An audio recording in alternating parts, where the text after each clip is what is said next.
Today was Hello everybody. I'm Bill Wayburn, your Tarrant County Sheriff, and today was Commissioner Court, and there was a lot of things that went on there. Lots of misinformation that was flying around about our mental health deputies and about how they do business and what they can do and what they can't do.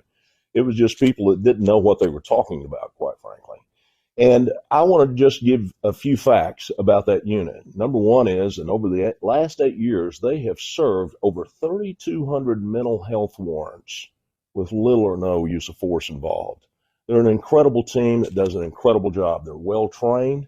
They have certifications in those arenas, and they use it. And we're always looking for better ways to do it because that is such a tremendous growing frontier in law enforcement in which we're handling more and more mental health issues.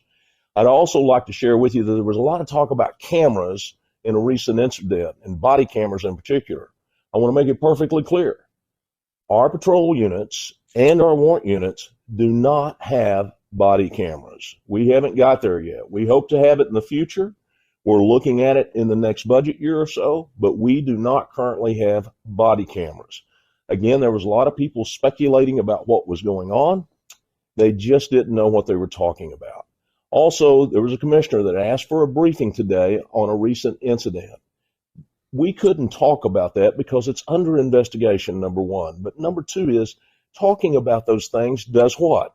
It creates speculation, gossip. People invent their own stories about it. We saw all of that today at Commissioner's Court, quite frankly.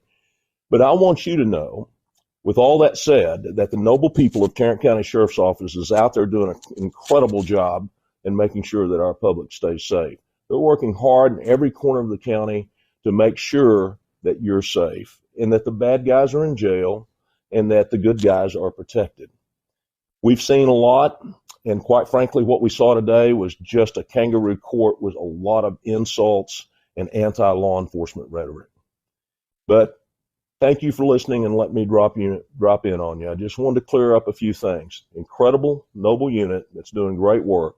No body cameras here, and we're going to do the best we can with what we have, and we're going to press on, and we're going to take the high road over what we saw today. Thank you, and God bless. Hello, everybody. Good morning. Morning. We've been requested to give some briefing items. I want to clarify on two, one hospital death and one jail death that were both in custody, and we had a list of laundry items that was requested. Several things, of course, of active investigations that we cannot speak on. So I'm going to kind of give a 30,000-foot view of some of the things that happened. The last one was requested on inmate Yancey, and I can give you some of the public information that started. Before we do that, is there any issue, Mr. Cradaville, with him discussing basically what amounts to A and B at the same time? No, I don't see a real issue with that, Judge. It's a briefing item, there's no vote? Okay. So long as the commenters are given. Okay, so what we'll probably do when we take public comments is just combine A and B. So if you signed up for A, I'm going to call you, and B, both at the same time. Very good. Anyway, I'm sorry. Here's the public information on the first inmate. He was arrested by Grapevine Police Department, according to the affidavit. And this is which one, Yancey or Ramsey? Yancey. And they received a call to a smoke shop in Grapevine, and he was said to be stumbling around the parking lot when officers arrived. They found him slumped in his vehicle. They knocked on the window. He woke up and was trying to drive off when they got him stopped again and got him out of the vehicle. He was very disorientated and obviously intoxicated. He was complaining after his arrest of some medical issues, and he was transported to Baylor Hospital, where he was seen and cleared and then sent to the Grapevine jail. He then came to the Tarrant County Jail on the 24th of December. His profile, and I'm going to be very careful with this, is as his profile fit 80% of our inmates. His profile fit that he had underlying chronic health issues, and he also had an addiction of drugs. And he had been involved over the years of the last since he was a kid, of several arrests for narcotics and that kind of thing. The particular drug that he was arrested for this time was ketamine. And ketamine is often used by anesthesiologists. It's used in the private market, but however, there is obviously illegal ketamine being sold out on the street. Anyway, highly addictive, often looks like opioids, but isn't, but looks there. So he was placed as a high priority inmate, meaning that medical services could get to him. He was in our custody for a total of 4 days. He was seen by medical on 9 occasions. And on the occasion that he went out on us, or that we called to Dr. Hart, the fall was witnessed by he was in a cell seeing 2 nurses when he collapsed. And life-saving stuff was taking place immediately, within very few seconds. And he was, it was worked hard by not only JPS, but also our staff, and the Fort Worth Fire Department arrived and assisted, along with MedStar. So we had a lot of medical hands on him. And life-saving measures was taken for over 40 minutes before a doctor declared him gone. That's the overview. There's a lot of details that are still going on. The investigation continues. The independent investigation by the medical examiners occurring as we speak. I don't expect results back from that for months, to be quite honest. And then this case will also be reviewed by the Fort Worth Police Department. I don't see that conclusion until late summer, to be quite honest with you. So it will not be in finality. I think the takeaway is that all protocols were followed by Tarrant County Sheriff's Office personnel. I believe they were followed by all the medical personnel, Fort Worth PD. Everybody followed the law and followed what normal protocols are in these circumstances. It's very unfortunate that he passed, but when he did, he got the best health care we could deliver at the moment, and our people were involved heavily in it. In regards to these cases, correction officers in particular advocated for those prisoners, both requesting medical, and also they advocated for them by doing CPR and the other things that needed to be done at the scene, which we always do. Is that it wasn't that long ago that State Jail Commission visited and gave us a no-notice inspection. We passed with flying colors when they reviewed all this, and of course the Department of Justice was in, and in fact applauded particular JPS and the system that we have. So I think that we've done everything that we could do, and our people perform magnificently. And unfortunately, you know, as I tell people all the time, you know, these 80% that we talk about that have narcotics problems, is that it's very difficult on the body. And in that hidden city we call the jail, is yet our rate of death is still markedly lower than the free world. And I think that says a lot for what's going on there. And I do want to finalize what I have to say by saying that both JPS and MHMR are here. They're incredible teams, and we collaborate all the time together. We visit with each other about what we could do better, and we find ways to do better and deliver the care and the services that they have. And I think that's what the DOJ saw when they were here. That's what other people have seen when they're here, that it is a model to pursue. And we continue to do that. We have over 200 JPS people on staff in the hospital 24/7, and our medical responses are less than 5 minutes to when people ask for medicine or they have a medical issue. And we have it now that our inmates are issued a tablet that they don't have to go through the correction officer. They can send a direct message to JPS that they need to be seen. And of course, during classification systems and stuff like that, we sort out different folks that need high priority. And we put that on them, meaning that they go to the front of the line as far as medical services or MHMR services. So that's what they do. I think I covered the gamut there as best I could. There's still a lot of things going on behind the scenes. So one question about Mr. Yancey. There have been reports, and I don't know if I'd call them reports, a report that I've seen, but multiple people with sending emails that Mr. Yancey was denied medication. Do you have any knowledge or information on that? There's no evidence of that. In fact, he was delivered medicine on numerous occasions while in custody over those 4 days. And when medicine is delivered, that's recorded. Yeah, it's all noted. And that's been checked, and whenever he was supposed to get medicine, he got medicine? Yes, sir. Okay. All right. Anything else, Sheriff, that you want to add? No, sir. I spoke probably too much. Okay. Okay, hi, Sheriff. I have a couple of questions. I'm not sure if they're for you or JPS. I think the first ones might be for you. At what time, and I think I sent this over, I had Chandler send it over. What time approximately did the detention officers notice a medical emergency? And then how long before JPS was notified? And what's that process? So Well, if is the pod officers have the ability to immediately request medical via radio. And our response time in the jail generally is around 2 minutes okay. that they arrive. And as I said in the Yancey case, he was talking to 2 RNs, standing up and talking to him when he collapsed. They were right there. Okay. So the accounts that I have received from friends and other inmates that he was in distress for hours and hours and hours, and the other inmates were allegedly asking for help to say he's struggling.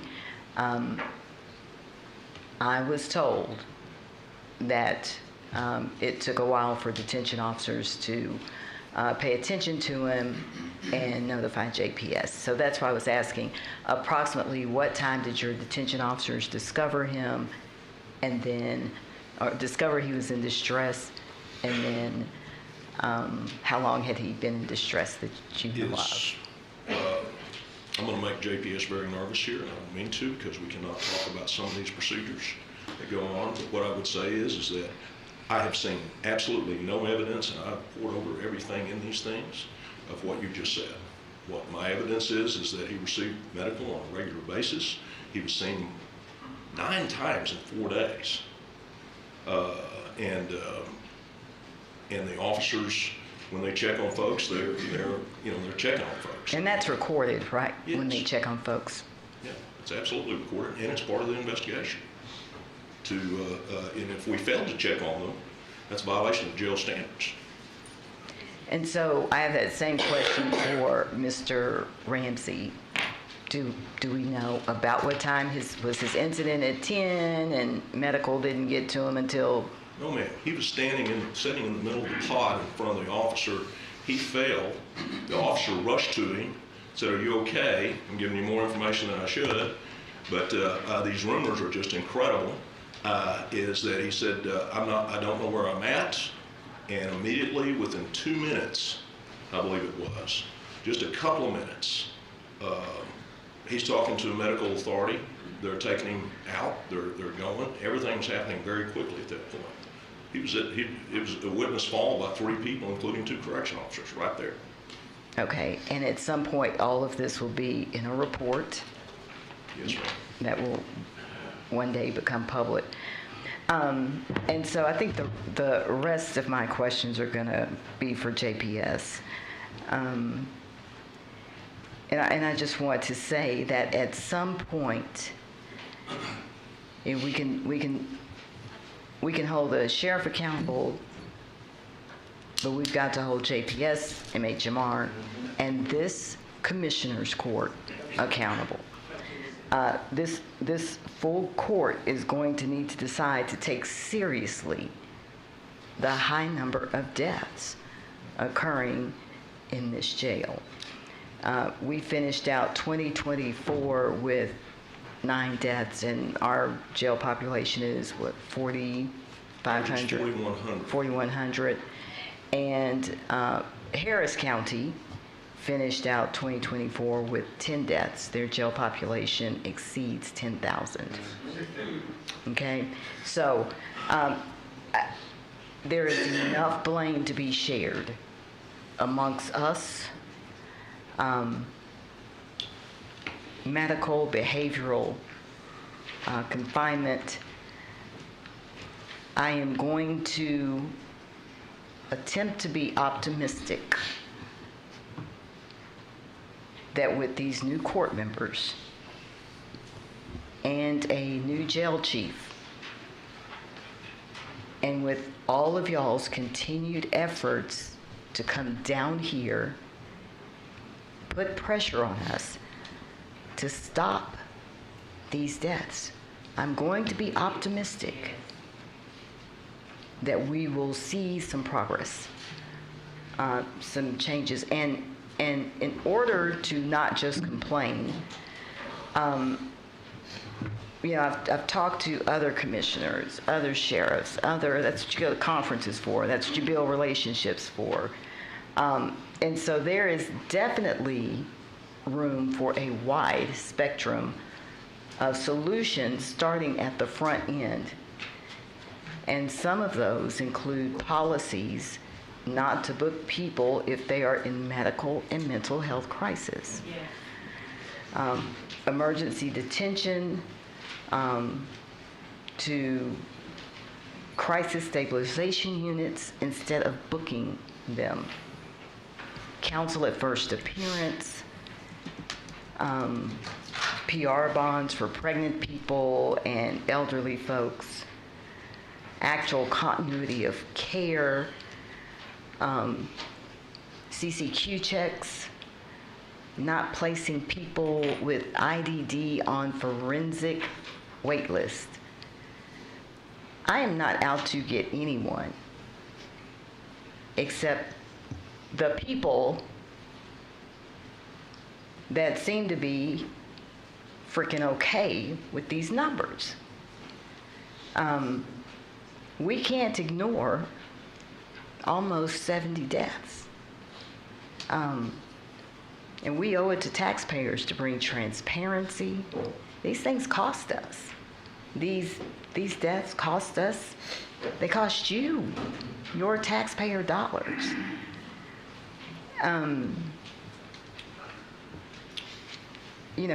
We've got to reduce the costs. We've got to reduce the loss of lives. And to the Yancey family and to the Ramsey family, I've spoken with the Yancey family, and representatives are here today from that family. I offer my condolences, and I pledge that if I have to single-handedly do it, I'm going to continue to attempt to get to the bottom of this. And I hope this county staff and I hope these commissioners will see the issue. And there are several. I have some questions for JPS. Anything you'd like to say, Sheriff? Well, is the realistic thought of nobody dying while in custody is absolutely absurd. And, these people, we have people right now that have DNRs on them in the hospital that are dying from some disease, but they're in custody because they killed people or they raped somebody, and nobody wants them out of custody because they're a threat to safety of the country or the county. So there's got to be some reasonableness thoughts on how do we stop natural deaths. Somebody drops dead of a heart attack, happens all the time. I mean, we just celebrated Bill Hanna, God rest his soul.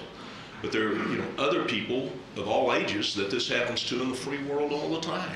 But once they come into custody, we can't give them an immortal pill. I do not expect 0 deaths in the jail. But I've got to redact some information here. This was forwarded to me on January 2nd. I just saw it last night. My name is Crystal Duffy, and I am concerned about my son's safety. His name is Kristen Harrison, and he is located at Tarrant County Jail. He called yesterday to let me know that officer, I'm not going to say that name, is continuing to threaten him. The officer threatened to kill him, told him, "F your mother." He told my son he would die in jail. This is the second time I've written a complaint about this officer. I'm afraid for my son because of the terrible things I've seen and heard on TV about Tarrant County Jail. So can someone please check into why this officer, who is supposed to be protecting instead of threatening, is doing this, and can someone get in touch with me? She is a constituent of mine and reached out to me. She lives in Arlington. So she's claimed she's filed complaints. that's what I'll share it with you so you can have the name and the phone number and all that stuff. So I have to ask the questions. I have to be concerned about this. And I would very much say you get those, forward them to us. We get those all the time, and we always, 100% of the time, run them down to see what's happening. And about 99.9% of the time, it's not true. But we're happy to continue doing that. We don't sit back and let it go. We chase them down. But if we don't have it or we don't know about it, we can't. All right, any other questions for the sheriff? All right, thanks, Sheriff.